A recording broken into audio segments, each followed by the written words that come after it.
welcome. Thank you all for coming to Poetry Night.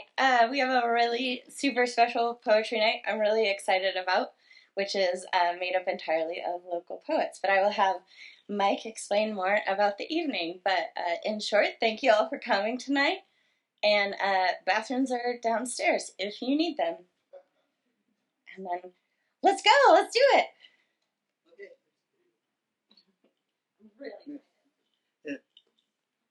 I'm Mike Santenay, and what we're going to be talking about is a book that we published in 2020 that started, actually I think it started in March of 2018 when it was at a poetry night at 10 Oaks. And I had read an article from some folks in Chicago who did poetry while you wait. And so when it first started, that's what we called it, poetry while you wait. And it was on our sign and everything. And basically what it is 2, 3, 4 of us sit behind a table with typewriters. We got a sign and say, give us a topic, and we'll write you a poem. Give us a half hour, 45 minutes, sometimes a little longer.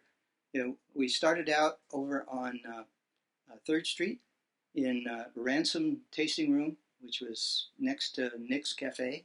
And then we moved out to the street, and that was always really nice for all summer long. We would go sometimes twice a month, set the table up, and people were really great. Our last one in 2000 was March 6th. We were at a bakery in Newburgh. 2020, that was the end of it for a while. So we just started back up again, but we decided instead of Poetry While You Wait that we would have a book called Poetry on Demand, which is the same kind of thing. I mean, people are demanding poetry. So we have three of us who aren't here. Lucy Huffine, who is she's out of town, and Priscilla Lowry,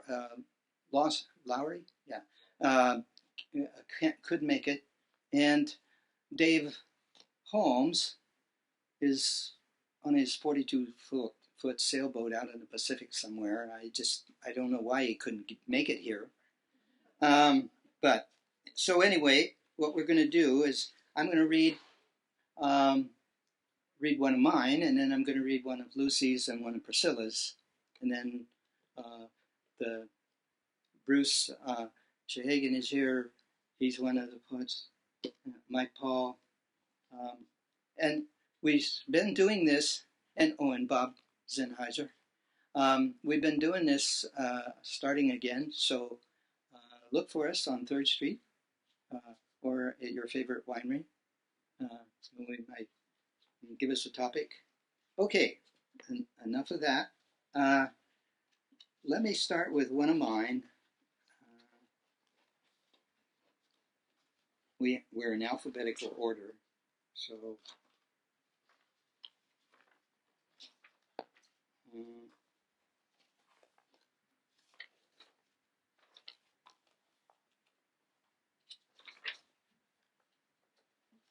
okay.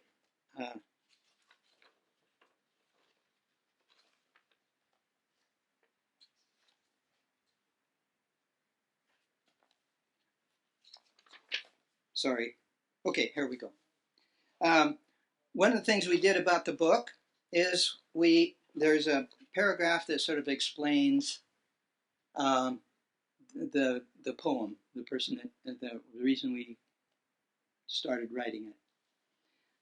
It was October. We were at Ransom's, and it was really crowded. Now, a couple came in, and they wanted a poem for each of their 3 children. And what usually happens is they start talking to us a little bit about the various kids. Basically, I got assigned, I mean, there were three of us, and so we sort of like, which kid do you want? And and I got the poem assignment for a 12-year-old daughter who was literate, an avid reader, a writer of stories, social, and very competitive. Those are the qualities that parents gave. When I finished, they were at the end of the bar, and I waved my way through the crowd and gave them a poem. They handed it back, asking me to read it. And then, of course, out came the phone, and they recorded it for her as I read it. And here it is. For the lover of words, what you say and how you say it, give your words their music. The meaning and the feelings of the song of who you are. The stories you read show you the magic of imagination and the magic you know because it is part of you. These stories you tell yourself can be crafted into words, into experiences for others to feel and to learn by. But be humble in your gift.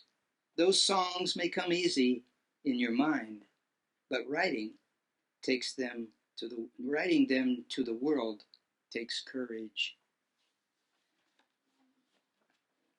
Okay, the next one I'm going to read is from Priscilla Lowry. And this actually, I think, is her first official poem. She sat down with us. It was her first experience. A man and this is her words explaining this poem. A man in a black leather jacket walked in with his beautiful partner.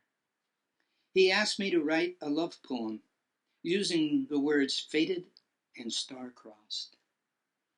I don't know how I received the inspiration, but this poem flowed out like water after my interaction with him. This is exactly what I wrote on the typewriter. I chose not to edit or revise it because when I read it to them, I remember this story. He walked away. Later, the beautiful girl that was with him came back and said, you know, that's the first time I've ever seen him cry.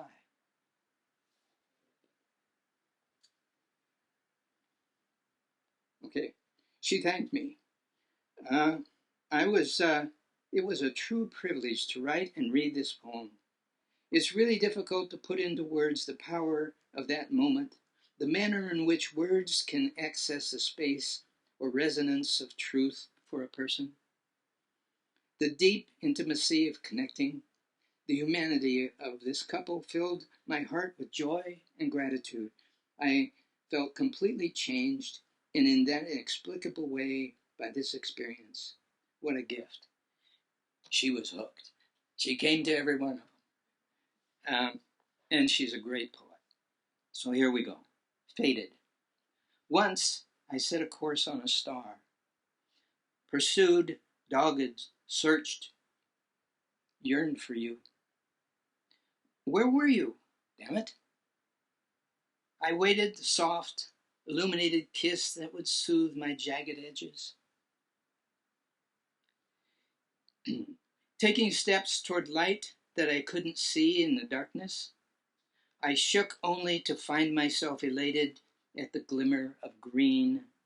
Could there be such a heart large enough for me? A flash of red passion that could sustain my high for life? Or will you only be a wisp of white that eludes me in the clouds, where I reside questioning, wondering, self-tormenting?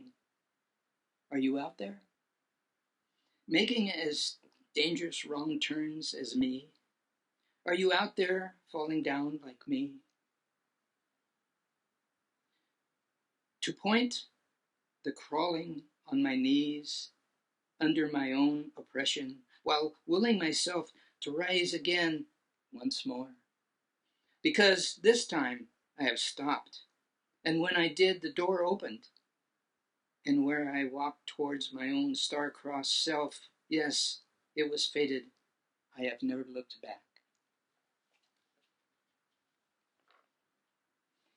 The next poet is Lucy Huffine. And Lucy's a regular here.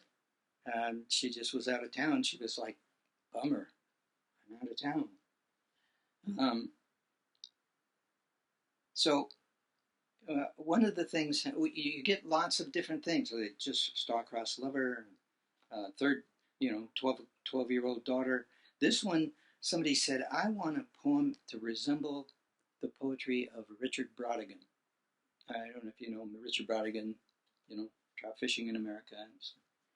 So Lucy, she could just like, this is really a poem I can sink my teeth into. I like writing poems in the style of, and this request for a poem, the style of Richard Brautigan, was a challenge. I hope I did it right. Let me tell you about this cat. It was a long night that wasn't ending like it should. I was drinking some wine and found on the dresser an apartment where I'd been invited by a beautiful girl. She seemed to like me, and her hair was long and sunny like a day you never want to end. There were other people there, but I hardly saw them, although some smelled like cheap cigars. And several tried to involve me in a game that resembled strip poker, only louder. The girl left with a tall, heavy-boned guy who looked like some kind of maniac. So I got bored and left on foot and walked through the dark, empty streets to my apartment and let myself in. And I don't know where the damn doorman went, but as soon as I got in, an orange-striped cat with green eyes leaped out on my shoulder, and he's been there ever since. Okay, I'd like to introduce Bruce Shahagan. Oh.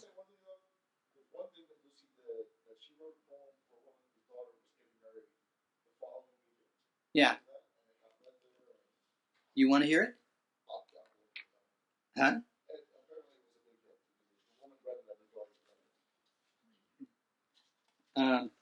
Yeah, it's, let's see.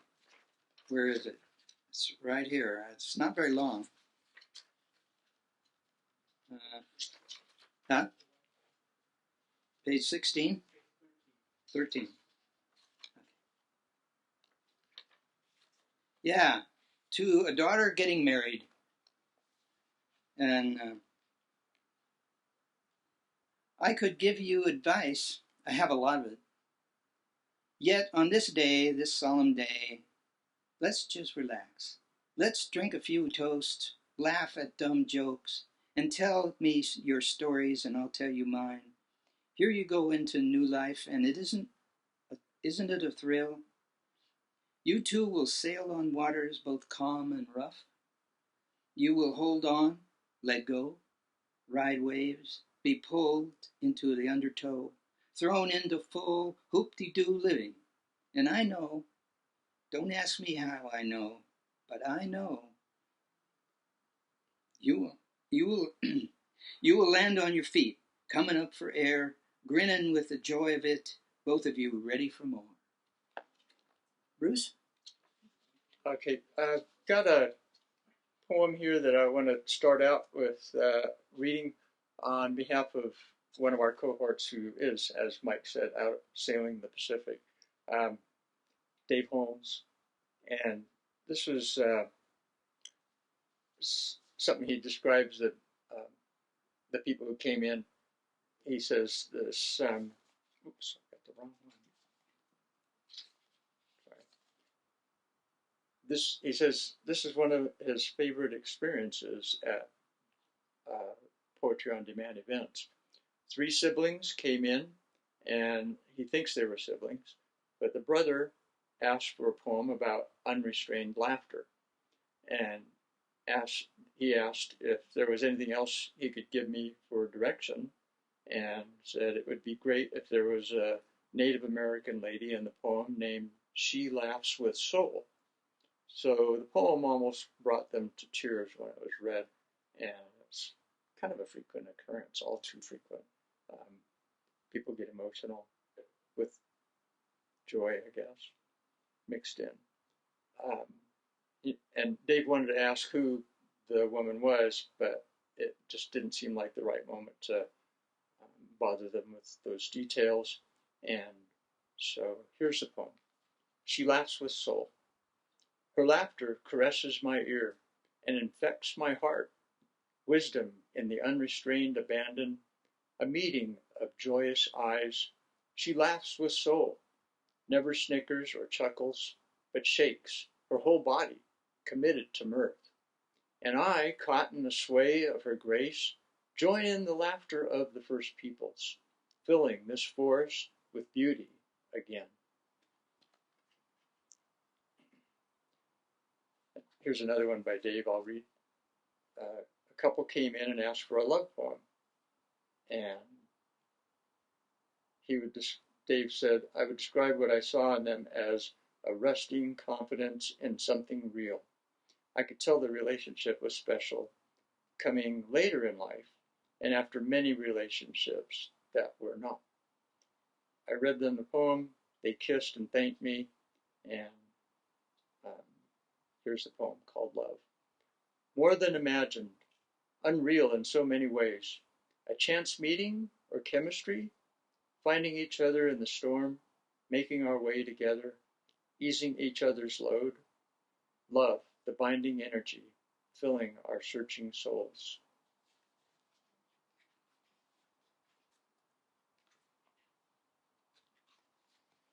And turning to one of the poems that I had opportunity to write.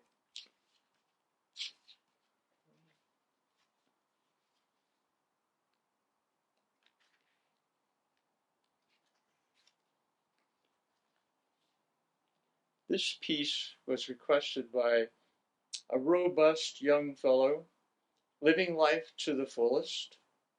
Lance burst into the room and announced, loud and clear, Lance walks in. He commanded just those 3 words for his theme, nothing more. The room fell completely silent for a moment, but then came a tremendous roar of approval by all. In order to evoke and appreciate the drama of Lance's entrance, you may wish to brace yourself with a double whiskey on the rocks and ask the bartender to put it in a bucket. And, participating in these Poetry on Demand events has given us the opportunity to burn some adrenaline and take our skills to a new level while having a good time doing it. And so here's the poem. Lance walks in. Hey, did you see that? I believe this moment offers a rare opportunity to touch the greatness which lies below the surface in each of us, especially more so in a select few, who come walking in, no wait, not just walking, striding, yes, with great big galloping steps, the kind that shiver the timbers, the kind that rock your world, the biggest, the best, the forever fabulous, profoundly proud poetry in motion, the kind that burns when you read it, and brother, do I ever smell smoke.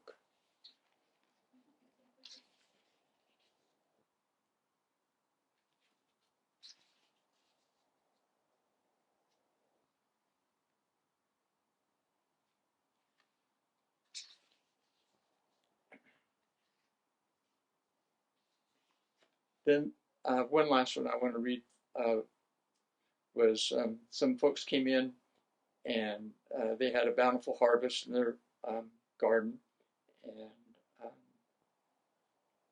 they were going to make something out of their tomatoes. Salsa celebration. This time of year, when someone comes in from the garden carrying a bucket, the kitchen counter can get pretty crowded, and there's usually a 6-legged hitchhiker or 2 that needs to be dealt with. We've got plenty of action here, so let's get ready to ramp it up. In this corner, weighing in at 5.5 pounds, it's the tomato team of Million Bells and Yellow Taxis. They'll be mixing it up with an amazing array of tumbling tomatillos, piling up the peppers, along with the onslaught of onions. Uh-oh, what's this? Se habla habanero? Si, that's right. We are spicing it up a bit this year. Just 3 of those little beauties should be enough to take the temperature up, up, up, here in our own little slice of salsa supreme civilization. Hello, I'm Mike Paul. I'm one of these poets in here. I got a couple of poems, but the one I'm going to read right now is it was a kind of a what I'll write here. What I have here is this couple had that classic bubbling enthusiasm of fresh and untested love, a combination of infatuation and experimentation common with newly minted couples. His deer in the headlights eyes gave it all away excuse me, when he was trying to come up with a subject for the poem.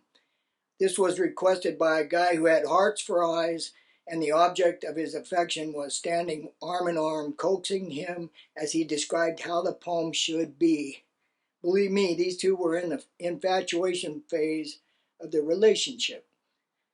Let's hope it only grows more over time. That's what I hope they're still together. This was a few years ago. So it was called Matt's New Love. Matt has a brand new love and he's head over heels. There's not enough hours, he probably feels. Love poems pop into his head with nary a prompt. He thinks he is floating. His heart is a romp. New love makes every day an adventure, finding new ways to show and tell her. Love, some say, is like an affliction.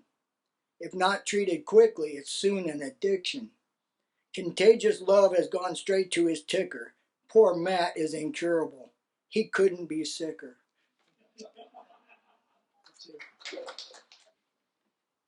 Last and least.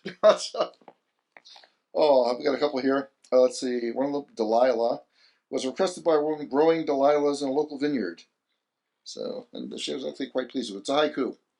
Silent explosions as autumn's fireworks blossom amidst the vineyards. So, and here's another one. Fog. I complained bitterly to the woman who said she wanted a poem about fog because it's been done so well before by other people. You know, the fog comes in on little cat feet. I mean, no. But anyway, she was happy with it. Fog. Conceal the rough, soften the harsh, shield us. Step over the coastal hills, the coastal range, slide down. Steam from morning coffee joins the palette of muted colors from the fog. Bed gravity reasserts itself. The world can wait. Whose baby goat are you? This is proof that poets can have a really good time. And I have fun. Every time I read this, it brings a smile to my face. Here's what Mike had to say, Mike Sensenay. Yamhill County is a rural community with many small farms raising some chickens, a couple of pigs or a few goats.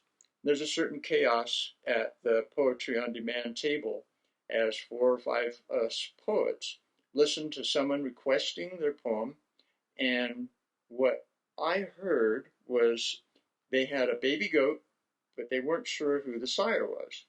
So I put myself in the place of that kid and tried to give it a voice. I later learned my understanding did not fit the facts. We are always our mother's kid.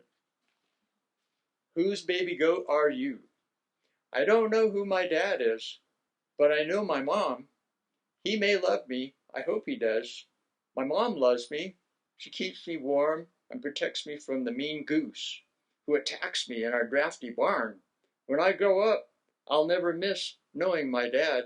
I'll wonder if he is old stinky Jim or sweet Bart the Gimp.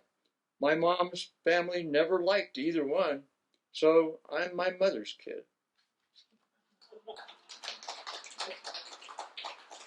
Thank you all so much for coming. A special thanks to the Yamhill River Writers. They do have copies of their book back there.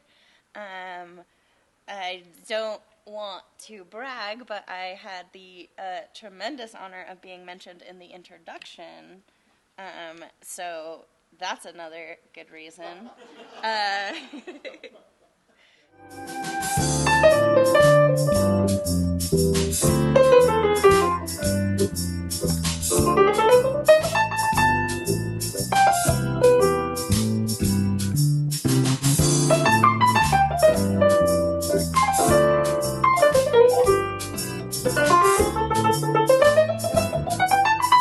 Thank you.